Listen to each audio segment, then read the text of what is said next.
Hey there, internets. This is Kyle coming to you again with another episode of the My Business Launch Secrets journey from $0 to $1 million and starting a new online business. This is day 25, 26? 26, yeah, today's 26. In this journey, so coming up on a month here and coming up on 28 days, which I think would officially make this a habit, according to all the science goodness out there that talks about how we form and develop habits, which interestingly, side note, actually is a physiological function within your brain, whereby your neurons are actually forming new neural pathways that help reinforce the behavior of the habit that you're trying to form. So so it's legit. It's not just like some random thing that, if I just keep doing it long enough, I'll probably want to keep doing it more. In any case, please like, subscribe, hit the bell for notifications on these videos.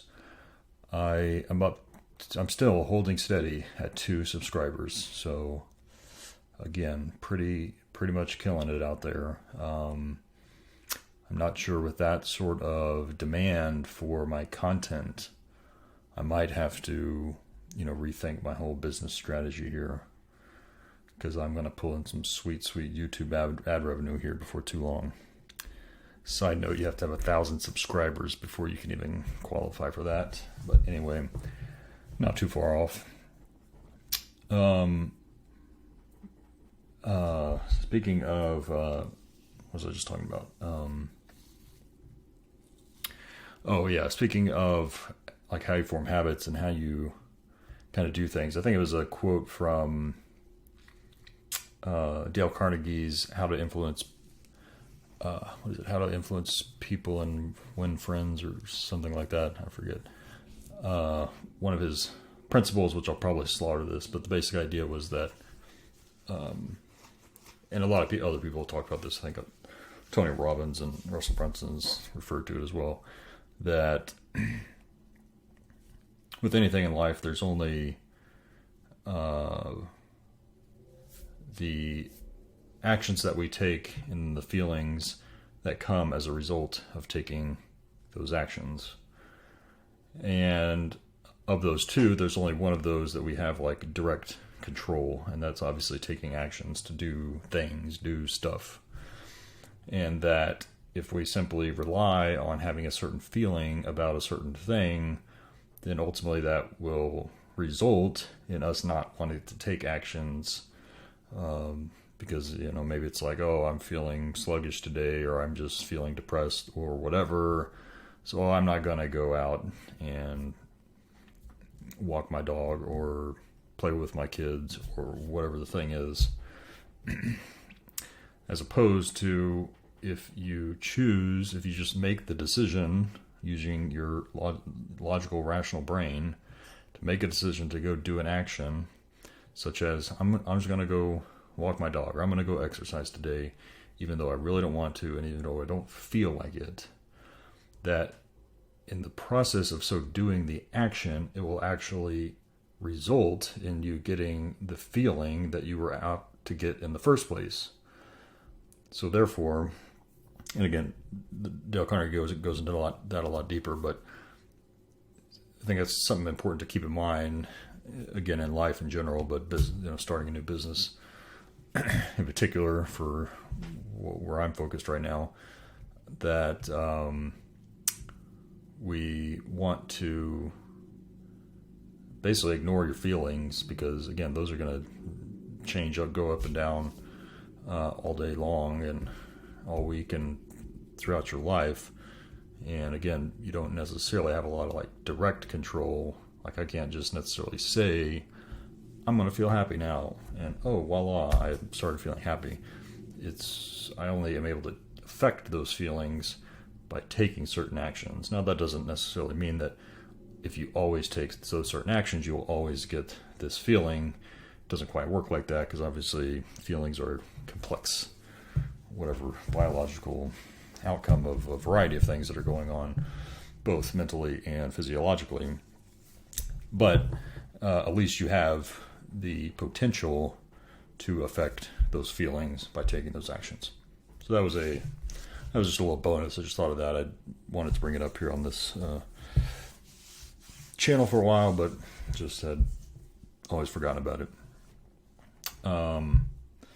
So today, what's today been like for me? Another work day for me.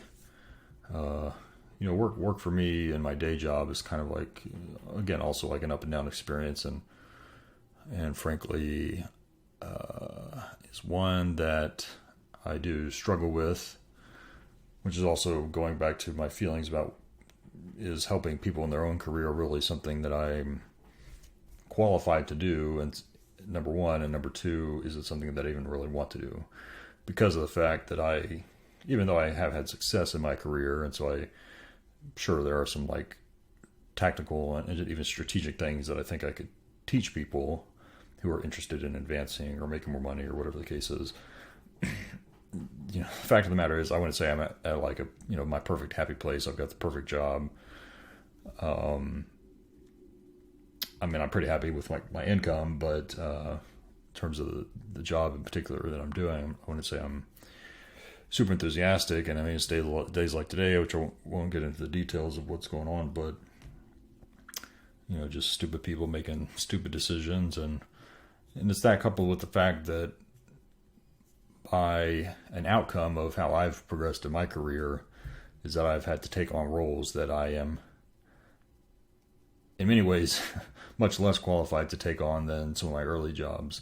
Just meaning that, at least in my career field, the way you kind of advance is you just have to take on more and more responsibilities that maybe you don't have a strong background in doing specifically, but that's not why you're there. You're there more for leadership and management, providing strategic vision and all this sort of stuff. So that's kind of what I do, but it is a struggle because, I'm still involved in discussions that do get into kind of technical detail, and I, again, not having come from this specific background, it's kind of a struggle for me to, I can like follow a conversation well enough, but I don't feel like I have much to input of value because I don't have, 20 years of working in this specific area, right? That I can rely on that experience to make educated comments. And I'm generally not one that's like to just spew out a bunch of bullshit that I heard from or read somewhere else that may or may not have any impact on the topic of the conversation, right? So that's just, some people do that.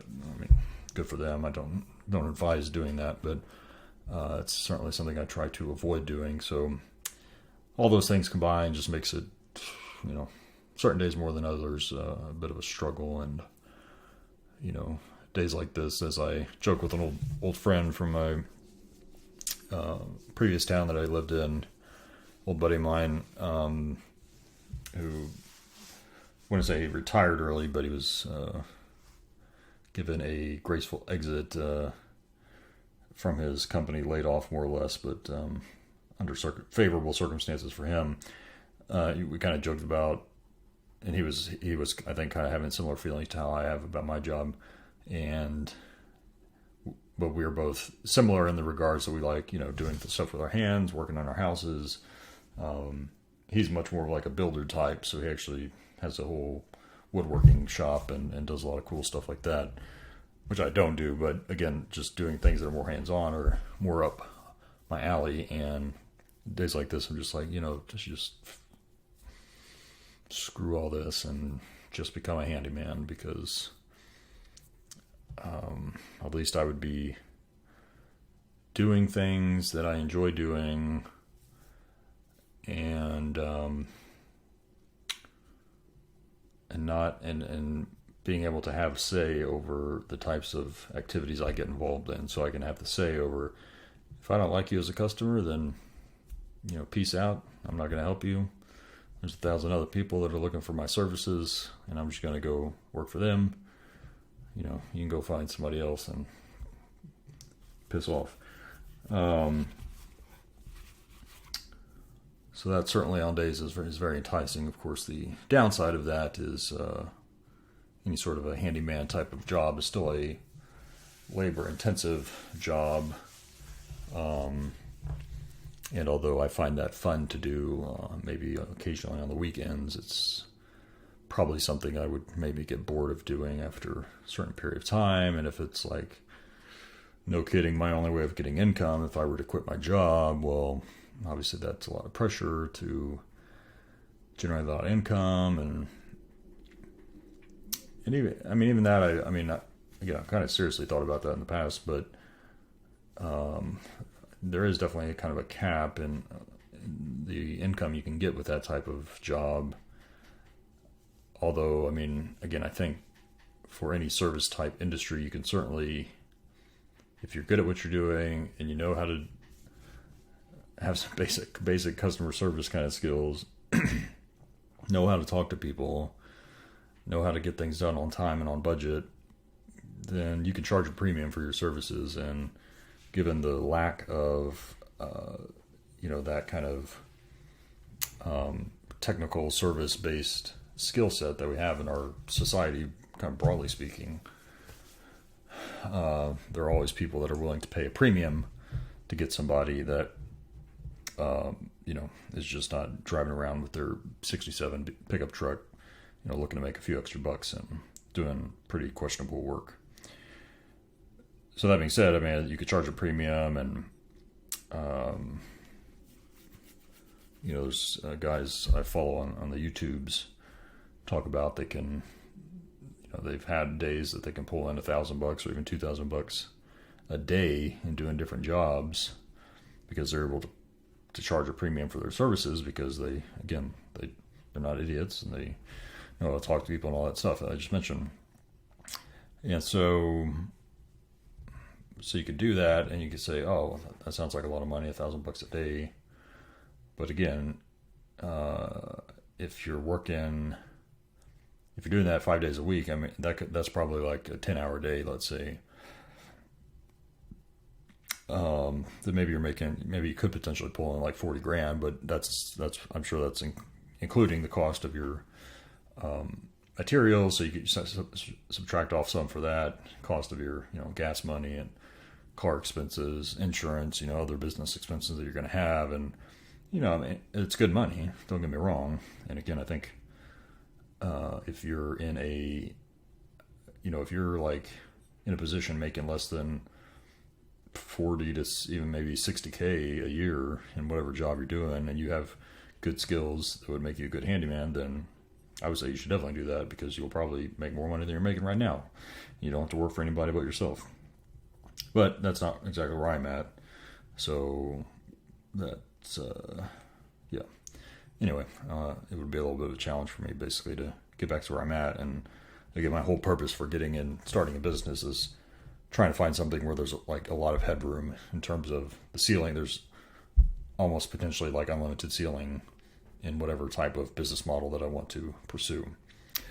And for a solo run service-based business, you've got a ceiling because you're just trading your time for money. And again, while you might be able to trade your time for a lot more money, there's always going to be a cap in terms of what people will pay. Like, you're not going to be able to hang somebody's TV on their wall for $2,000, right? That's kind of ridiculous. So like nobody's going to probably pay that. Okay, so if you're purely doing hanging TVs on people's walls job, that's your whole gig, your whole shtick, then you could probably make more than $50 per TV, but you're probably going to make somewhere less than $2,000 per TV, and I'm sure it's a lot less than that. So again, you've got some fixed kind of brackets that you're ultimately bound by. And again, because you only have so much time to do that work, that ultimately fixes the total you're able to make in a given time period. Versus, again, a more online-based business, hence why a lot of people gravitate towards that. You have kind of unlimited reach, and if you're selling some sort of information type products that you basically have zero cost to replicate, if it's like an online course or training or whatever, and once you do it once, it's there forever and you can make money on it forever, then that's a great thing, because then you can just make more of those, and each one of those starts making you more money. And it's just a matter of how many of those things you want to put out that you can increase your income. Again, obviously it's not quite that easy to do in actuality, but simple point being that it's much easier to scale that type of business as opposed to a physical, service-based business where you're actually having to visit people and do physical work every day. But again, I do kind of ponder that, whether I should do that. I think it'd be fun, at least for a little while. And again, I'd probably get bored of it or sick of it for too long, and then be like, oh shit, if that's the only thing I've got going to produce income at that time, well, that's not great. So again, still got responsibilities, family, bills to pay, etc., etc.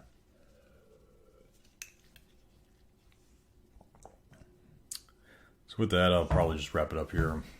I don't have much more to say. It's kind of been a little bit of a downer of a day. I'm still early in the evening, so I'll try to get some work done on my funnels. Trying to fill out those more with the sales copy that I'm getting from Funnel Scripts. Because I was pretty happy with how that turned out with the work I showed yesterday on my main lead gen page. So I need to work on the kind of thank you page. Probably record another video for that, put in some sales copy, and then I think from there maybe push people to a different funnel. Like, I don't know, I got to think of something else to where I'd want to push them, if it's to just signing up for a monthly membership on the newsletter or signing up for a course that I haven't created yet, but I could maybe come up with an idea and throw it out there and just see if I get any takers. And if I do, then I can do it real time. It'll be a live live virtual course. Just record that, and then I've got a course.